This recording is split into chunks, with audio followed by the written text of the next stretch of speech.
Student, हमने जैसे पिछले वीडियो में पढ़ा था विजयनगर के बारे में, उससे आगे का पोर्शन अब हम करते हैं। विजयनगर का वृत्तांत देने वाले प्रमुख यात्री। तो विजयनगर के बारे में जानकारी किस किस ने दी, वो प्रमुख यात्री कौन कौन से थे।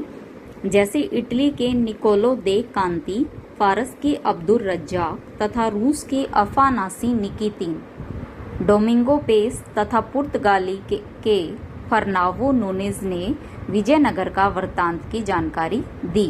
इन सभी ने इस शहर में प्रवास किया तथा इसके अलग अलग पक्षों की जानकारी दी। अब विजयनगर में राय, नायक व अमर नायक कौन थे व उनके क्या संबंध थे।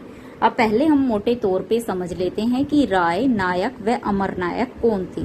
राय क्या था? शासन के प्रमुख को यानी राजा को राय कहा जाता था, जैसे हरिहर राय, बुक्का राय। ठीक है। नायक क्या था? जो सेना का प्रमुख था उसको नायक कहा जाता था, जैसे सेनापति को नायक कहा जाता था। और अमर नायक कौन थे? जो सेना के भी प्रमुख थे, प्लस उनको राजा ने प्रशासनिक कार्य भी दिए गए थे, यानी सेना प्रमुख प्लस प्रशासनिक कार्य, तो उनको क्या कहा गया? अमर नायक। तो राय क्या है? विजयनगर साम्राज्य में शासन का प्रमुख राय होता था, जैसे राजा हरिहर राय, बुक्का राय आदि। वह सेना की सहायता से राज्य में बाहरी व आंतरिक शांति स्थापित करते थे। सेना अलग अलग क्षेत्रों में सेना प्रमुखों के नियंत्रण में होती थी। इन सेना प्रमुखों के पास शस्त्रधारी सैनिक होते थे जो भ्रमणशील होते थे, यानी घूमते रहते थे और घूम के क्या करते थे? उपजाऊ भूमि पर नियंत्रण स्थापित करते थे। इनकी भाषा तेलुगु या कन्नड़ थी। इन सेनापतियों या सेना प्रमुखों के वर्ग को नायक कहा जाता था। ये प्राय विद्रोही प्रवृत्ति के होते थे। अमर नायक ये सेना प्रमुख होने के साथ साथ प्रशासनिक शक्तियों के भी अधिकारी थे। ये किसानों, दस्तकारों तथा व्यापारियों से भू राजस्व व अन्य कर वसूलते थे। इस वसूली राशि में से एक हिस्सा अपने पास रख लेते थे, यानी अपनी जो सेना के ऊपर खर्च करना होता था, अपने ऊपर अपने कार्यों के लिए जो खर्च करना होता था, और बाकी जो हिस्सा होता था वो राय के खजाने में जमा करा देते थे। इनमें संबंध कैसे थे? ये वर्ष में एक बार उपहारों सहित दरबार में उपस्थित होकर स्वामी भक्ति प्रकट करते थे। राय क्या करता था? अपनी शक्ति का प्रदर्शन करने के लिए या शक्ति का संतुलन करने के लिए इन्हें एक स्थान से दूसरे स्थान पर स्थानांतरित भी कर देता था। फिर है विजयनगर की जानकारी के स्रोत व खनन की प्रक्रिया। विजयनगर की जानकारी हमें पुरातात्विक सामग्री से मिलती है, साहित्यिक स्रोत से मिलती है व विदेशी यात्रियों के वृत्तांत से।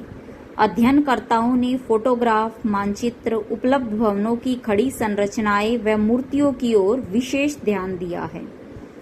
अब खनन मानचित्र क्या है? सर्वप्रथम पूरे क्षेत्र का फोटोग्राफ लिए गए तथा मानचित्र का निर्माण किया गया।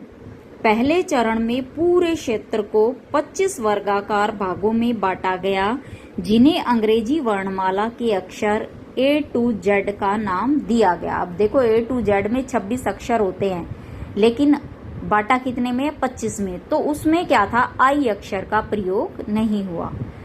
फिर उस प्रत्येक भाग को आगे 25 भागों में बांटा गया, जैसे A, B, C। फिर उसको और 25 भागों में और फिर उसको और 25 भागों में बांटा गया।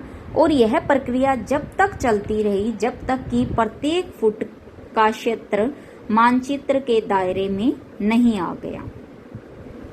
फिर है खनन कार्य। अलग अलग क्षेत्र को अलग अलग विशेषज्ञों की देख रेख में बांटा गया। फिर गहन खनन का कार्य आरंभ हुआ। अलग अलग क्षेत्रों में संरचनाएं बाहर आने लगी। सभी टुकड़ों को जोड़कर आकार दिया गया। सभी स्थलों की पहचान स्तंभों के आधार पर की गई। प्राप्त अवशेषों में लकड़ी की कोई भी चीज उपलब्ध नहीं हो सकी। केवल क्या उपलब्ध हुए हैं? अभिलेख, यानी कि जो दीवारों के ऊपर, पत्थरों के ऊपर खुदे हुए लेख थे। फिर है विजयनगर का पतन। कृष्णदेव राय की मृत्यु के पश्चात उसके उत्तराधिकारियों को दरबारियों तथा सेनापतियों से चुनौतियों का सामना करना पड़ा। 1542 ईस्वी में विजयनगर साम्राज्य का एक हिस्सा अराविदु वंश के हाथों में आ गया। उन्होंने पेनुकोंडा को अपनी राजधानी बनाया। बाद में चंद्रगिरी को राजधानी बनाया गया। सन 1565 में बहमनी साम्राज्य के 3 राज्यों बीजापुर, अहमदनगर व गोलकुंडा की संयुक्त सेना ने तलीकोटा, जिसे राक्षसी तांगड़ी क्षेत्र कहते हैं, युद्ध में विजयनगर को हरा दिया व शहर में भारी लूटपाट की। इस समय वहां का शासक राम राय था। यह क्षेत्र पूरी तरह उजड़ गया। अराविदु वंश नाम मात्र के लिए पेनुकोंडा व चंद्रगिरी से शासन चलाता रहा व अंत में समाप्त हो गया। अब इसमें कुछ टर्म्स हैं, जैसे कुदीरई चेट्टी, घोड़े के व्यापारियों के वर्ग को कहा जाता है। अमुक्त मल्यद, कृष्ण देव राय की तेलुगु भाषा में लिखी पुस्तक का नाम है अमुक्त मल्यद। गजपति, गज मतलब हाथी, पति मतलब स्वामी, यानी हाथियों का स्वामी गजपति। हिंदू सुरतराणा, विजयनगर शासकों की ये उपाधि थी, हिंदू सुरतराणा।